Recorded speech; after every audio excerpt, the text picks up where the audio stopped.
Սիմոնյան, ձեր կարծիքը գործի վերաբերյալ միջնորդության քննության առավոտյան քննչական կոմիտեն հաղորդագրություն է տարածել, չնայած որ դրան նախորդել էր արդեն իսկ այդ ձայնագրության տեսանյութի համացանցում տարածումը, որի վերաբերյալ պարոն Չալաբյանն էլ արդեն իսկ հնարավորություն էր ունեցել հերքելու իրեն վերագրվող, մեղսագրվող արարքը։ Այո, սա բացառիկ երևույթ չէ իհարկե։ Այս ամեն ինչը Ավետիք Չալաբյանի հանդեպ շինծու գործի հիմքով իրականում քաղաքական պատվերով հետապնդումը տեղավորվում է Հայաստանին Ալիևյան սահմանադրությունը պարտադրելու տրամաբանության մեջ։ Մենք տեսանք, որ հունիսի 7-ին տեղի ունեցած ընտրություններում գործող վարչախումբը թեև աննախադեպ չափի կեղծիքներին, ուղղորդումներին, ահաբեկումներին չկարողացավ ստանալ նույնիսկ ընտրությունների մասնակիցների պարզ մեծամասնությունը։ Եվ նրանք ակնհայտ կանգնած են իրենց քաղաքական տերերի պատվերները չկատարելու խնդրի առաջ, իրենցից հաշվետվություն են ուզում, իրենց ստանձնած պարտավորություններն են ուզում, այն իմաստով, որպեսզի Հայաստանում իրենք կարողանան անցկացնել Ալիևյան սահմանադրությունը։ Եվս մեկ անգամ հիշեցնենք ինչ էր դա իրենից ներկայացնում։ Դա մի սահմանադրություն է, որտեղ չի լինելու հղում անկախության հռչակագրի վրա առաջին հերթին, որտեղ հայաստանյաց առաքելական Սուրբ եկեղեցու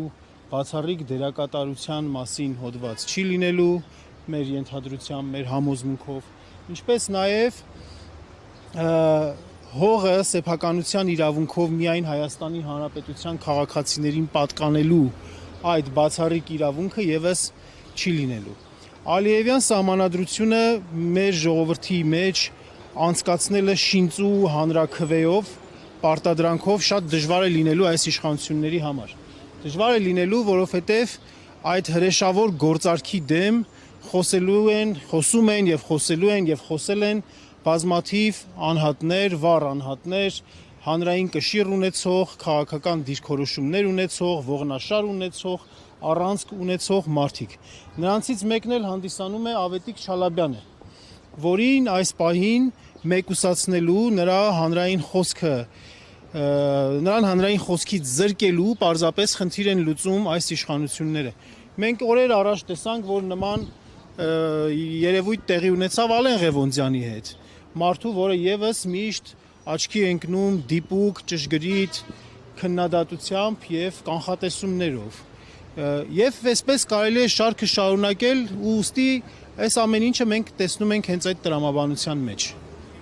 Կոմիտեի տարածած հաղորդագրության մեջ նշվում էր, որ իբրև թե Ավետիք Չալաբյանը մայիս ամսին մեկնել է Մոսկվա, բայց երբ մենք պարոն Չալաբյանի հետ խոսում ենք, նա նշել էր, որ այդ տեսագրությունը արվել է ձմռան, այդտեղի խոսակցությունները տեղի են ունեցել ձմռան, ուզում եմ հասկանալ, այստեղ հակադրություն կա, սխալմունք կա, թե ինչ է։ Սա գործի, այսպես ասած, փաստական հանգամանք է։ Ես բնականաբար ունեմ իմ կարծիքը, բայց ձեռնպահ եմ մնում որևէ գնահատական տալուց այդ իմաստով, այդ հարցը թողնելով մեր ուրեմն պաշտպաններին, Ավետիք Չալաբյանի պաշտպանական խմբին, դրա հետ կապված այդ հարցի հետ կապված պարզաբանում, բայց առհասարակ կարելը, այսպես ոչինչից ինչ-որ մի բան ստեղծելը, այդպես շինծու գործեր հարուցելը, այս մոնտաժված, ապօրինի գաղտնալսված, այս ոճը մենք տեսնում ենք, մենք այս տարիների ընթացքում տեսնում ենք, մենք այդ ամեն ինչը տեսնում ենք, չգիտեմ, օրինակ ասենք Բագրատ Սրբազանի հետ կապված գործի մեջ, մենք բազմաթիվ քրեական հետապնդումներ, քաղաքական, իրականում քաղաքական բովանդակությամբ քրեական հետապնդումների բազմաթիվ դեպքեր ենք տեսնում, որտեղ երբ որ փաստերը դու իրար հետ ես դնում, համադրում ես, փորձում ես այնտեղ ինչ-որ մի հատ լուրջ բան գտնել, այնտեղ հանցակազմի ինչ-որ բան գտնել, տեսնում ես, որ չկա այդպիսի բան, պարզապես քանի որ երկիրը հստակ կերպով շարժվում է ավտորիտարիզմից դեպի բռնապետություն, իրավիճակը նմանվում է ստալինյան ժամանակաշրջանին։ Այն ժամանակ ուղղակի առանց դատ ու դատաստանի 5 րոպեում որոշումներ էին կայացնում, մարդկանց գնդակահարում էին։ Հիմա այդ ամեն ինչը չեն անում, բայց իրենց ավտորիտարիզմը, իրենց բռնապետությունը պահպանելու համար օգտագործում են այսպես օրենքի շղարշներն են օգտագործում, օրենսդրական կարգավորումներ իրենց ուզած ձևով ֆրցնելով, սվաղելով, սարքելով օգտագործում են եւ ձեր հարցի պատասխանը հենց այս տրամաբանության մեջ է։ Դուք կարծում եք, որ այդ ձայնագրությունը մոնտաժված է կամ ինչ-որ կոնտեքստի Ես կտրված։ նորից ասեմ, որ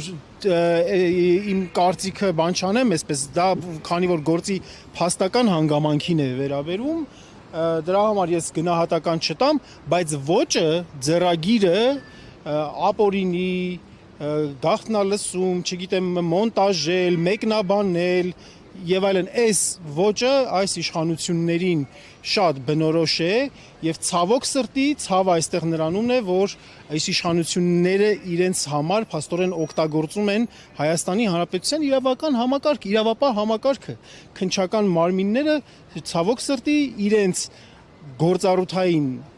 առաքելությունը մի կողմ թողնելով առաջնորդվում են քաղաքական հրահանգներով, պատվերներով։ Ինչ անհուսալություն եք նախատեսում ոչ միայն պարոն Շալաբյանի, այլ նաև այլ ընդդիմադիր հայացքներ ունեցող քաղաքական գործիչների նկատմամբ։ Ես համոզված եմ, որ այս շինծու գործերը ջարդվելու են Հայաստանի դատաիրավական համակարգը թեև իշխանությունների կողմից ամբողջությամբ զավթելու փորձերը շարունակվում են եւ այդ մասին Նիկոլ Փաշինյանը հայտարարել է, որ Հայաստանում գործում է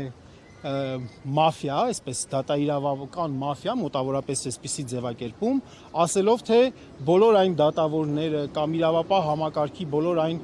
գործող անձինք, ովքեր որ իրեն անմիջապես չեն ենթարկվում, չեն լսում, նրանց փորձելով նույնացնել մաֆիայի հետ, մաֆիոզների հետ, իրականում մեր այս համակարգում կան դատավորներ, կան մարդիկ, այսինքն համակարգի մեջ կան դեռևս չխորտակված սյուներ եւ մեր քաղաքացիական հասարակության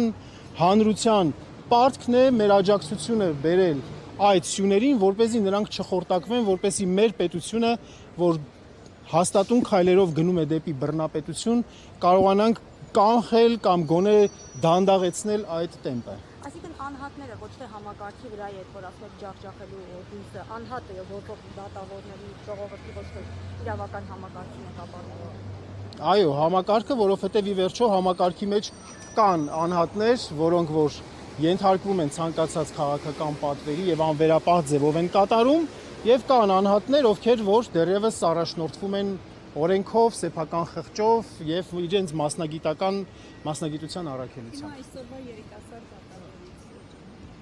ակնկալիքները ինչպեսին են։ Առհասարակ այսպիսի գործընթացներում թեև շատ որոշ ժամանակ հետո լինում են հիասթափություններ, սակայն մեր պարտքն ենք համարում կանխակալ վերաբերմունք դեռևս չցուցաբերել եւ հույս հայտնել եւ, չգիտեմ, կոչ անել կամ պարզապես հույս հայտնել, ցանկություն հայտնել, որ յուրաքանչյուր դատավոր, յուրաքանչյուր պաշտոնյա, ով այդպիսի կարևոր իր պոստում կարևոր որոշում է կայացնում, առաջնորդվի իր մասնագիտական առաքելությամբ եւ սեփական խղճով։